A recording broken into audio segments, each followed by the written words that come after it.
Check out this outdoor living space.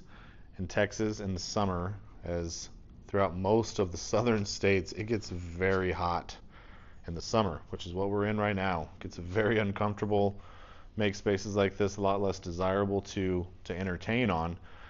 So one really nice addition to a space like this is to add patio screens. So these are bug screens, which also function as solar screens because they're helping to block the shade out. But there are benefits, pros and cons to each. Bug screens obviously do what the name implies, which helps keep bugs out, which is also a big factor in Texas summers.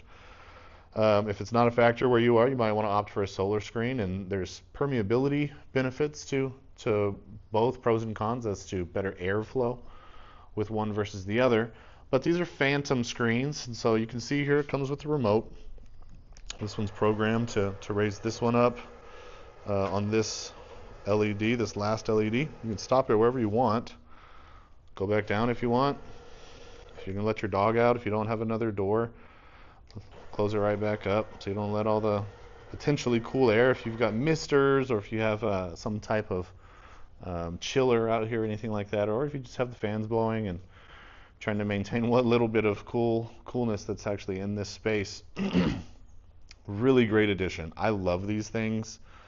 They can add anywhere, especially this quantity and these size of screens, anywhere from $10,000 to $20,000 more to your project, potentially more, potentially less. It obviously just depends on the type of screen and the size of them.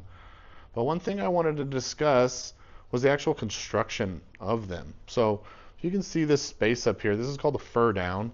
And so these screens are actually recessed up into that space. So I'm going to raise this one all the way up so you can see what it looks like once it's up. But if you don't plan in advance in your architecture, with your architecture designer, to have these purposely built up, recessed up into the actual patio space, and this is the way that you would achieve doing this after the fact, is you build this patio down, lower it, and do what I mentioned a second ago. It's called a fur down.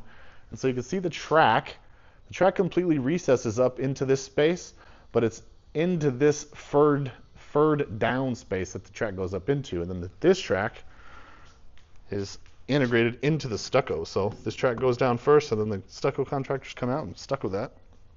Finishes out nice and clean like that. So once it's closed, it's completely sealed off.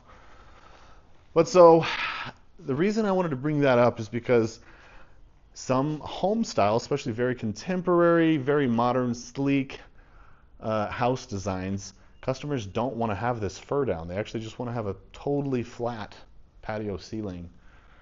And so to achieve that needs to be planned in advance, because it's going to completely change the architecture of this space, especially structural beams, things like that can take up quite a bit of space, or could even potentially end up being steel. And so it takes a little bit more planning in that instance. When we do this fur down like this, we have a lot more flexibility. We can just frame it out and make it work. And then it's just a stucco detail at that point, and trimming it out with the tongue and groove that matches the rest of this patio. But either way, there's options. If you're unfamiliar with this product or this type of feature for a patio, highly recommend you look into it. One of those things for me that's just a non-negotiable. Now, if I could snap my fingers tomorrow and start construction on my own home, this is for sure a feature in my house that would be in the budget, would be a non-negotiable. I wouldn't remove it out of the budget. I'd for sure sacrifice something else before I would sacrifice this. So pretty cool feature.